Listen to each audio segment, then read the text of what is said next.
L'association Place aux piétons souhaite transformer Saint-Étienne en une ville plus agréable et accessible à pied en créant deux grands axes piétons qui relieraient l'un est-ouest, la gare du Clapier à la gare de Châteaucreux, et l'autre, c'est l'axe nord-sud que nous connaissons avec la Grand-Rue. Ces transversales seraient pensées pour faciliter la marche au quotidien en privilégiant la sécurité et la santé publique. Aujourd'hui, depuis la gare du Clapier, nous recevons Anne de Beaumont qui nous parle de ce projet de Place aux piétons. Elle est la présidente de cette association dans la Loire. Anne de Beaumont, bonjour. Bonjour. Vous êtes la présidente de Place aux piétons, une association nationale qui défend la place du piéton en ville, Ouais, spécialement en ville, j'imagine. Ouais. Et vous avez justement des projets pour Saint-Étienne. Alors, quels sont ces projets? Alors, on a plein de projets, mais on a un axe très fort qui nous motive depuis au moins plus de 2 ans. C'est ce qu'on appelle, on s'est inspiré d'exemples qu'il y a à Strasbourg et à Bordeaux. Ça s'appelle les magistrales. Bon, c'est un nom un peu particulier, oui. Qui sans doute parle pour le milieu des architectes et des urbanistes, mais pas trop pour le commun des mortels.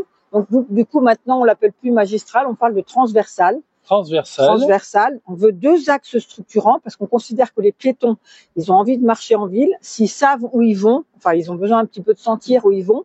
Pas de faire, des fois, si vous flânez en centre-ville, vous pouvez avoir le plaisir d'être dans des petits ruelles. Mais sinon, si vous avez un trajet à faire, vous aimez bien savoir le voir. Alors, à part qu'il y en a qui ont des GPS et qui savent le chemin. Mais nous, on trouve que c'est très, très intéressant. Des axes lisibles, droits, enfin, assez droits, et aérés avec ce qu'on appelle des aménités, c'est-à-dire des bancs, des arbres, qu'il y ait de l'espace. Et la magistrale de Strasbourg, par exemple, vous voyez, c'est l'espace d'une voie voiture, oui. C'est que pour les piétons, c'est pas une rue piétonne, c'est une voie entière pour les piétons. Il y a aussi une place pour les vélos et il y a surtout beaucoup de place aussi pour les terrasses.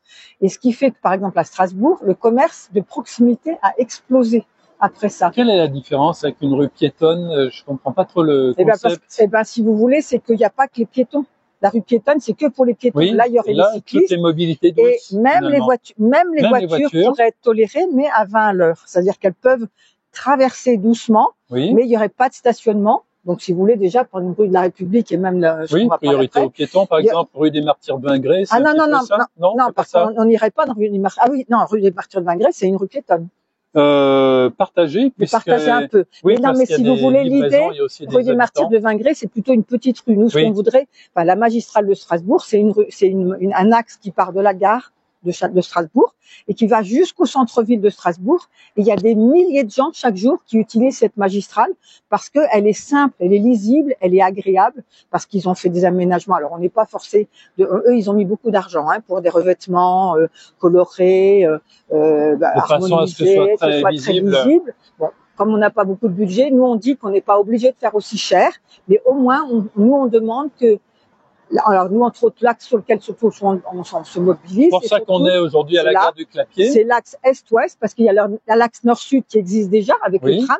Bon, il est pas bien marchable parce que quand vous regardez les revêtements, c'est nul. Enfin, c'est très abîmé, c'est pas homogène, c'est pas lisible autant.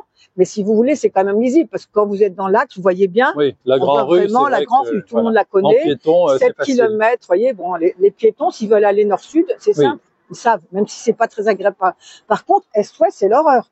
Comme il y a des collines, comme il y a plein de petites ruelles, les piétons, entre est-ouest, ils savent pas comment faire. Et est-ouest, c'est le premier axe fédérateur de la ville de Saint-Étienne. Exactement. L'axe nord-sud s'est développé après. Voilà, tout à fait. J'ai des photos qu'on a montrées d'ailleurs dans le journal, qui montrent en 1956 qu'il y avait un axe est-ouest qui reliait la gare Châteaucreux à Clapier, et qui a une origine historique. Bon, je ne connais pas les détails, mais le fait qu'il fallait effectivement relier la gare à la mine. D'accord. Ce serait la gare Châteaucreux, place Fournéron, rue de la République, d'Orient, et rue Michel Rondet, et arriver ici.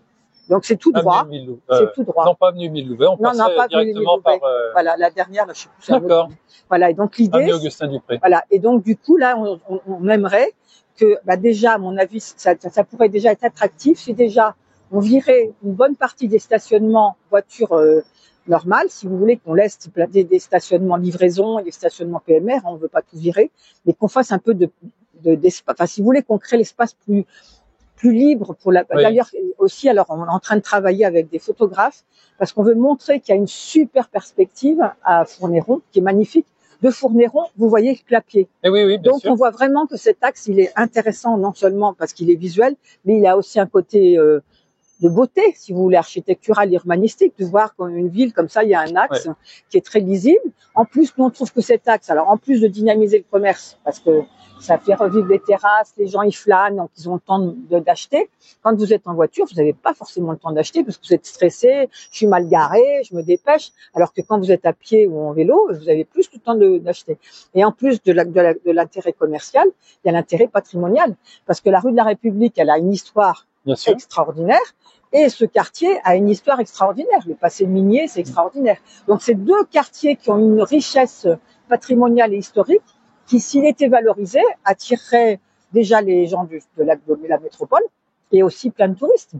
Très bien. Voilà. Alors, j'imagine que ce sont des propositions que vous allez faire. Qu'on a déjà faites. Que vous avez déjà faites à la municipalité. Alors, ou on l'a déjà présenté aux différentes listes qui vont se présenter. Oui, non, alors on l'a présenté pour le moment à Saint-Étienne Métropole, vous savez, Saint-Étienne Métropole. On l'a présenté au Conseil de développement de Saint-Étienne Métropole, vous savez, qui a un rôle non pas décisionnaire, mais qui recense des choses et qui nous a dit que c'était un projet visionnaire. Oui. Voilà, donc ils l'ont repris dans leurs 3 conclusions de leurs travaux. Ils ont repris notre proposition. Donc nous, on se sent très réconfortés de sentir que c'est. Et puis bon, maintenant la ville de Saint-Étienne, on a un rendez-vous avec M. Berger, premier adjoint urbanisme dans 15 jours, pour lui présenter ce projet. Et nous, en plus, si vous voulez, on considère que ça pourrait s'articuler avec tous leurs projets sur les 4 places du centre-ville, parce que s'il y a des axes structurants, il faut que ce soit relié avec une meilleure harmonie des 4 places du centre. Très bien. Bon, c'est un projet lisible, en tout cas, je trouve. Oui. Est-ouest, nord-sud, attractif, et finalement qui ne demande peut-être pas énormément d'investissement. Il pourrait, si vous voulez, si effectivement on travaille sur les revêtements, mais vu que la ville veut travailler sur les revêtements, par exemple pour les 4 places, moi pas pourquoi il n'y aurait pas un peu d'argent aussi pour faire la magistrale. Et surtout, au début, c'est une volonté politique, c'est-à-dire qu'il faut avoir le courage de dire le stationnement de surface, on le met ailleurs. Et nous, on pense qu'il y a des possibilités, parce qu'on nous dit oh là là, mais vous allez virer des voitures. Mais il y a des possibilités, entre autres dans la rue de la République, il y a plein de petites cours intérieures où il y a des places de stationnement. Il y a plein de garages collectifs privés qui sont pas remplis. Et moi, j'habite à un endroit où on a un parking collectif et on le loue à des gens extérieurs à notre habitat pour se faire un peu des sous. Donc, si vous voulez, il y a des habitants d'immeubles qui pourraient être intéressés. Il y a des possibilités qui ne sont peut-être pas exploitées. Et quand on en a parlé à Saint-Étienne Métropole, leur dire faites un recensement de tous les parkings privés collectifs. Enfin, ils ont dit c'est une piste très intéressante. Bon, c'est un peu compliqué techniquement, mais en tout cas, ça coûte pas cher parce qu'on réutilise l'existant. Vous voyez, c'est ça. Et nous, ce qu'on veut, c'est qu'il y ait une lisibilité et qu'on rende plus belle cette ville, parce que voilà, un axe et puis avec des arbres, avec de la végétation, parce qu'avec le réchauffement climatique, il faudra que ces axes soient. Il y a même une amie qui, quand elle a vu cet article, m'a dit, c'est à New York qu'ils ont fait des axes comme ça, et on peut même tremper les pieds dans l'eau pour se rafraîchir en moment de canicule. Bon, nous, on n'en était pas à ce niveau-là, mais pourquoi pas. En tout cas, et puis des bancs, des fontaines, enfin des tas de choses qui rendent la place, l'axe agréable.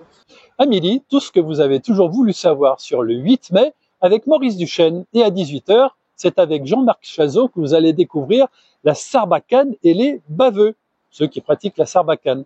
Bonne journée à tous sur 42 TV, sur tous nos réseaux, et à très vite.